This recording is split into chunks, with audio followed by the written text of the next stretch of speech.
아멘. 우리 곁에 있는 자매 형제와 이렇게 인사합시다. 함께 예배드릴 수 있어서 감사합니다. 함께 예배드릴 수 있어서 감사합니다.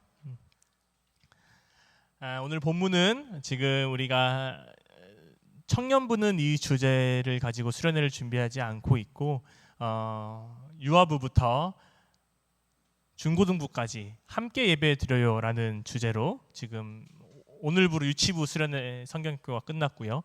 그리고 이제 다음 주는 유년부와 초등부, 그 다음 주는 중고등부가 이 본문과 이 주제를 가지고 우리 함께 이번 여름 교육을 진행하고 있습니다. 그래서 아마 교사 선생님들은 이 말씀 많이 들으셨을 거예요. 그래서 원래는 에베소서를 쭉, 청년부는 이 주제와 상관이 없으니까 에베소서를 쭉 이제 설교 말씀을 보려고 하다가 근데 이 말씀을 계속 접하다 보니까 저도 이 말씀을 계속해서 묵상하게 되었고, 이 말씀이 여름 주제와 상관없이 오늘날 좀 청년들과 우리가 살아가는 세상에 대해서 조금 새로운 좀 생각들이 들어서 이 본문을 가지고 우리 청년들이랑 한번 나눠보고 싶다라는 생각이 들어서 오늘 본문은 쭉 해오던 고린도 후서 에베소서가 아니라 이 요한복음 말씀으로 좀 골라봤습니다. 이 말씀 여러분 잘 아시죠? 예수님께서 예루살렘으로 갈 때 사마리아라는 지역을 지나가는데 그 지역에서 너무 목이 말라서 어떤 한 여인에게 물 좀 달라라고 이야기하고, 그때부터 여인과 예수님의 대화가 있었고 그 대화의 한 부분이 오늘 읽었던 말씀입니다. 오늘 저는 예배에 대한 이야기를 할 거예요. 예배에 대한 이야기를 할 건데 결론부터 말씀드리자면 예배란 두 가지가 있다. 우리가 주일에 혹은 수요 예배, 새벽 예배, 그리고 금요일 이렇게 드리는 예배가 있고, 그 예배를 우리를 전례적 예배라고 한다면 전례적 예배가 아닌, 이런 순서의 예배가 아닌 또 다른 예배가 있는데 그것은 바로 삶의 예배다. 우리가 예배를 잘 드린다는 의미는 이렇게 주일이나 수요일에 우리가 전례적 예배를 잘 드리는 것도 중요하지만 우리의 삶의 예배를 잘 드리는 것도 중요하다라는 이야기를 하고 싶어서 오늘 본문을 좀 정했습니다. 여러분은 여러분의 삶을 살아갈 때 전례적 예배를 아주 정성스럽게 드리는 것처럼 여러분의 삶을 정성스럽게 뜯어가면서 순서가 되면 그 순서대로 정성스럽게 예배를 여러분의 삶을 잘 살아가고 있냐는 질문을 좀 하고 싶었습니다. 오늘 사마리아 여인에게 남편을 데려오라라고 예수님께서 말씀하셨죠. 그러자 그 여인이 남편이 없습니다라고 이야기하자, 남편이 없다는 내 말이 맞다. 너는 지금까지 5명의 남편이 있었고 지금 너에게 있는 남편도 내 남편이 아니구나 하는 말이 나옵니다. 이 본문을 가지고 뭐 여러 가지 말씀들이 있어요. 뭐 남편이 죽었다든지, 아니면은 합법적인 이혼을 했다든지, 아니면 뭐 합법적이지 않은 이혼을 했다든지, 아니면 뭐 이 여인이 뭐 죄인이라든지 여러 가지 말씀들이 있지만 오늘 본문이 우리에게 말해주는 거는 그런 거에 관심이 없어요. 이 여인이 남편이 죽었든 뭐 합법적인 이혼을 했든 그것이 중요한 것이 아니라 이 여인이 지금 굉장히 어려운 상황, 어쩌면 정신적으로도 그리고 환경적으로도 어려운 상황에 처해 있다라는 것을 보여주고 있었죠. 고대 사회에서 남편이 오늘날에도 남편 3혼, 4혼, 5혼, 6혼을 했다는 것은 좀 특이한 일이죠. 결혼 6번 했다는 얘기는. 근데 고대 사회는 얼마나 더 심했겠습니까? 그 여인의 삶이 보통 살아가는 사람들의 삶과는 조금 달랐을 상황이었을 확률이 높죠. 그러니까 그런 사람에게 예수님이 나타난 겁니다. 이 말을 다르게 얘기하면 예수님께서 이 여인의 상처를 건드신 겁니다. 여러분, 상처를 건들면 어떻게 되나요? 보통 하고 이제 아주 작은 상처도 저 손톱에 이거 거스름이 났는데 정말 큰 결단하고 한 3일 기도하고 떼거든요. 여러분, 작은 상처도 짝 떼기 힘든데 예수님이 갑자기 찾아오셔서 그 여인의 상처에 손을 대는 겁니다. 여인이 상처에 예수님의 손이 닿자 그 여인은 보통 상처에 손이 닿으면 이렇게 떼듯이 이 여인도 예수님이 지금까지 나와 하고 있던 이야기와 전혀 상관없이 다른 이야기를 합니다.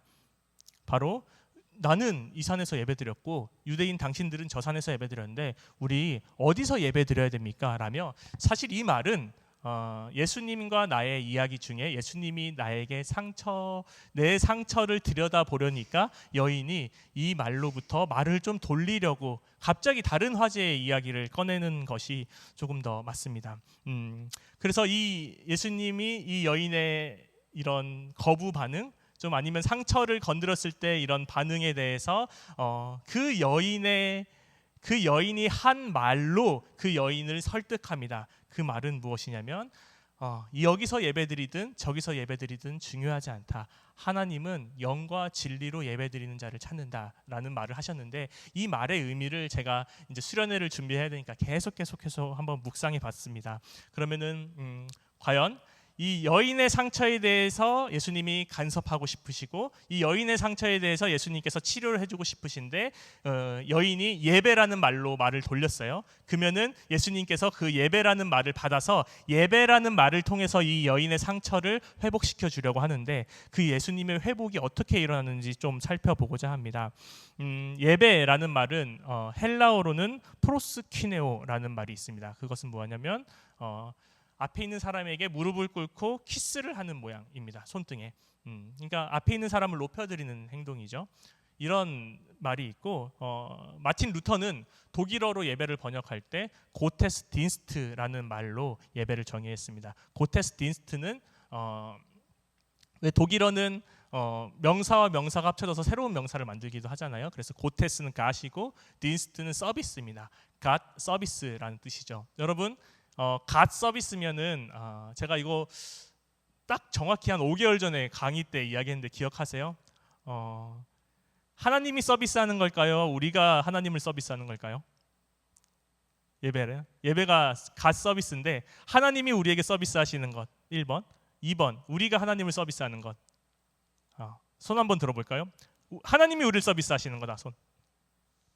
하나님이 우리를 서비스하신다. 네, 손 내리시고. 2번 우리가 하나님께 서비스하는 거다. 여러분 손 안 드시는 분들은 뭐죠? 자, 알겠습니다. 정답은 1번. 루터가 말하는 의미에서의 갓 서비스는 1번이에요. 삼성 서비스 센터 가면 어떻게 되죠? 삼성이 우리에게 서비스해 주죠. 그것처럼 갓 서비스하면 하나님이 우리를 서비스하는 건데, 어떤 서비스냐면 세상 속에서 우리가 참 많은 죄 속에서, 그리고 우여곡절의 삶을 살아가고 그러다가 우리가 예배의 자리로 나왔을 때 주님이 우리를 불러주시고 삼성 서비스 센터에서 AS를 듣듯이 우리의 삶을 거룩하게 만들어가는 것, 그 일이 예배 가운데 일어난다라는 것입니다.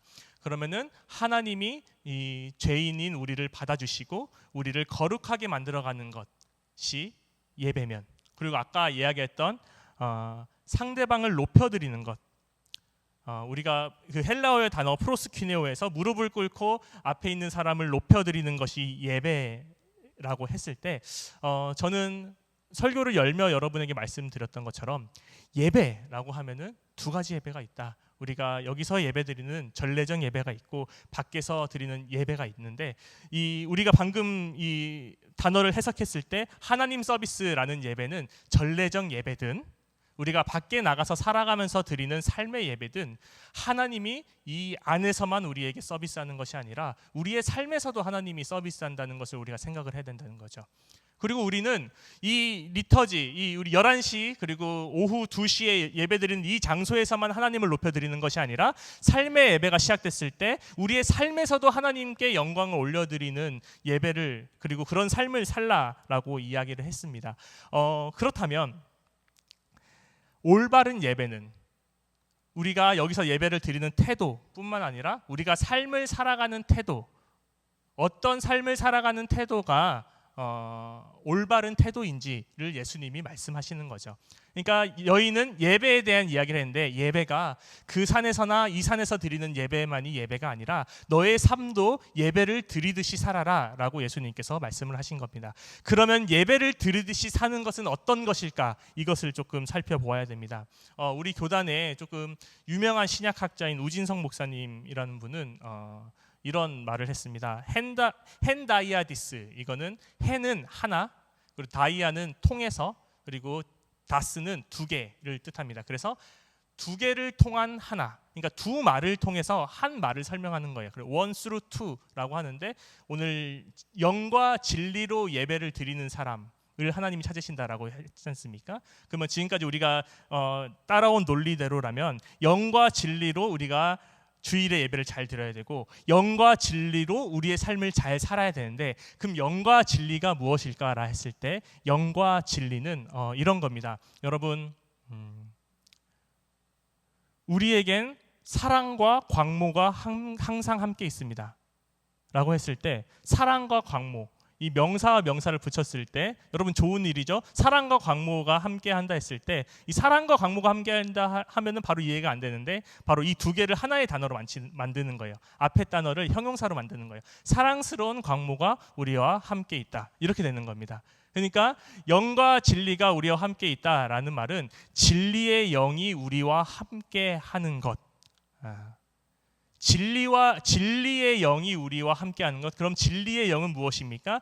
진리의 영은 우리가 하나님의 말씀을 듣고 들은 말씀을 깨달아 살 수 있도록 우리를 도와주시는 영, 이 함께 드리는 예배를 하나님께서 받으신다는 건데, 그것은 그렇다면 우리를 깨닫게 하시는 하나님의 능력이 우리가 드리는 이 예배에서뿐만 아니라 우리의 삶에서도 우리를 깨닫게 하시는 성령님과 함께 살아가는 삶이 여러분에게 필요하다. 이 여인에게 물어봤습니다.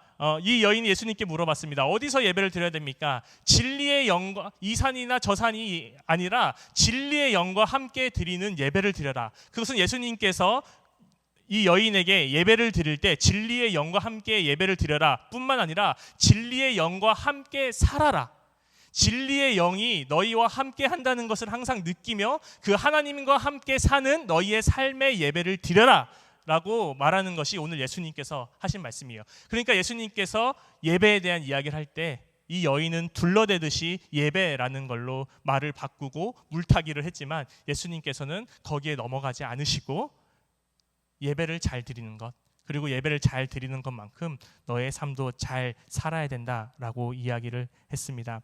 그러면 진리의 영, 성령님과 함께 사는 삶은 무엇일까요? 제가 오늘 셀 모임 때도 좀 물어봤는데, 여러분 성령님과 함께하는 삶은 어떤 삶인 것 같으세요? 저는 이 진리의 성령이 우리를 깨닫게 하시는 성령이라고 했잖아요. 저에게 한 2주 전에 있었던 일인데,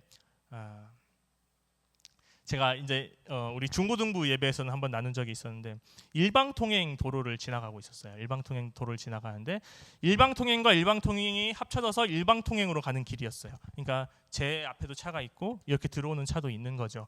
그러는데 택시가 비상등을 켜더니 그 자리에 서 있더라고요.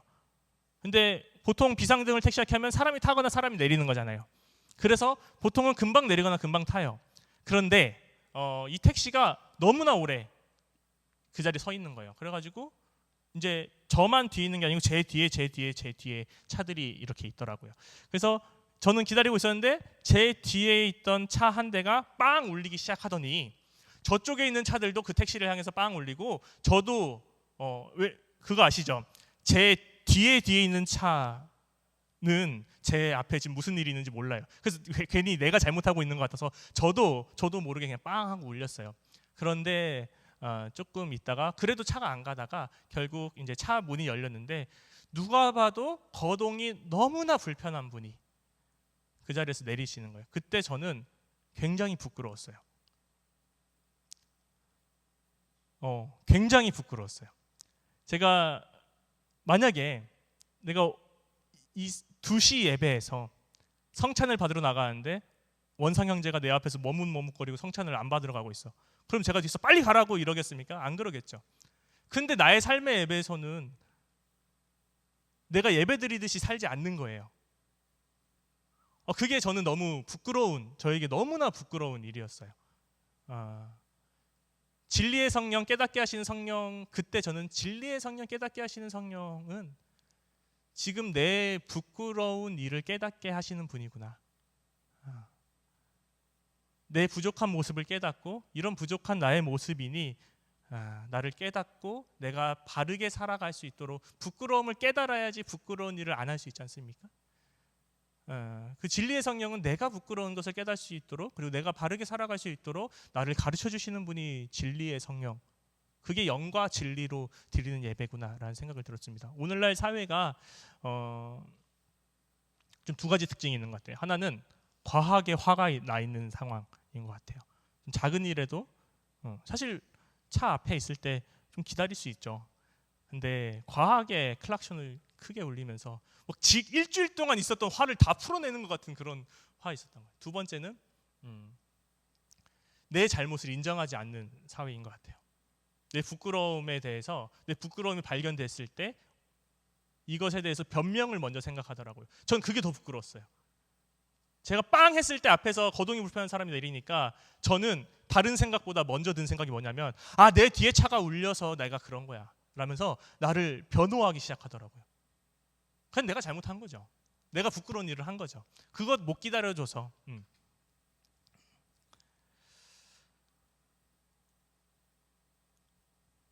그래서 우리는 예수님께서 말씀하신 대로 진리의 영과 함께 우리의 이 2시의 예배를 정성스럽게 드린다면 이 진리의 영과 함께 우리가 드리는 평소 삶의 예배도 우리가 예배 드리듯이 그렇게 정성스럽게 그리고 많은 것을 생각하면서 나의 부끄러움을 깨달아가면서 왜 아까도 우리가 내 모습 이대로 이런 찬양을 하지 않습니까? 나에게 이런 게 부끄럽고 나에게 이런 게 부족하다는 것을 깨달아가면서 그렇게 살아가야 되는 것이 아닌가라는 생각을 했습니다. 여러분 잘 아시다시피 베드로와 가룟 유다 모두 예수님을 배신했습니다. 베드로는 심지어 예수님을 3번이나 모른다고 했습니다. 유다는 예수님을 1번밖에 안 팔았는데, 그런데 베드로와 유다는 그 삶의 끝이 달랐죠. 거기서 우리가 깨달을 수 있는 것은 무엇이냐면 우리의 부족함이 있더라도 주님은 우리를 용납하신다는 것입니다. 그것을 믿느냐 안 믿느냐의 차이가 유다와 베드로의 차이가 아닐까 했습니다. 우리에겐 지금 부끄러운 모습이 있지만 유다는 그 부끄러움을 용납받지 못할 거라고 생각해서 그의 끝이 그렇게 비참했고, 베드로는 그런 부끄러운 모습이 있었지만 예수님이 그에게 다시 나타났을 때 베드로는 그 예수님을 향해 자신의 무릎을 꿇었지요. 우리가 비록 정말 부끄러운 삶을 살아가지만 우리 곁에 진리의 성령, 우리를 깨닫게 하시는 성령님이 우리와 함께 하시다는 것을 믿고 부끄러운 우리를, 완벽한 우리를 찾으시는 주님이 아니라 부끄러움을 알고 있는 우리를 찾으시는 주님, 그런 우리를 서비스하시는, 그런 우리가 주님 앞에 완전해질 수 있도록 우리의 모든 생애를 통해서 만들어 가시는 그 하나님을 믿는다면 우리는 이 시간 주일에 드리는 이 예배뿐만 아니라 삶의 예배 속에서도 부끄럽지만 조금씩 하나님 앞에서 성장해 나갈 수 있지 않을까 하는 것입니다. 저는 그래서 오늘 이 여인과 예수님의 만남을 한마디로 정리했을 때 예수님의 설득이라고 생각을 했습니다. 여인에게 예수님이 말씀하셨습니다. 내가 주는 물은 평생 마르지 않는 물이다. 리빙 워터라고 되어 있습니다. 이건 생명의 물이라고 할 수도 있겠지만 그때 당시 어법을 생각을 하면은 흐르는 물이에요. 자신의 그런 상처와 자신의 부끄러움으로 인해서 정체되어 있었던, 똑같은 어려움 속에서 헤매며 있었던 그 여인에게 예수님이 주신 이 흐르는 물은 그 여인의 삶이 다시 흐르게끔 살아가는 것입니다.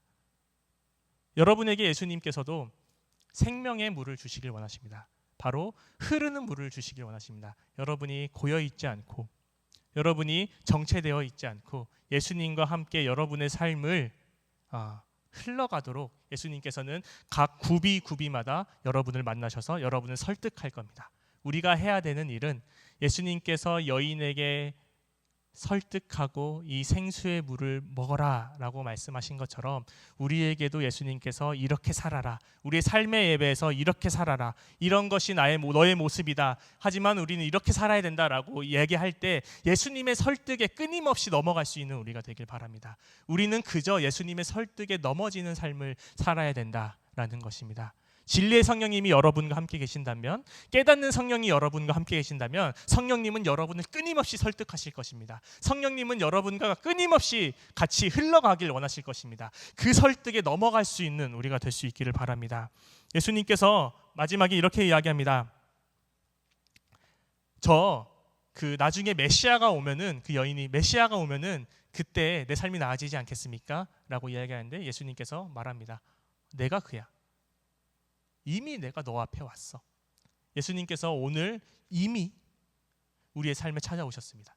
그리고 지금도 아마 어제도 그러셨을 거고요.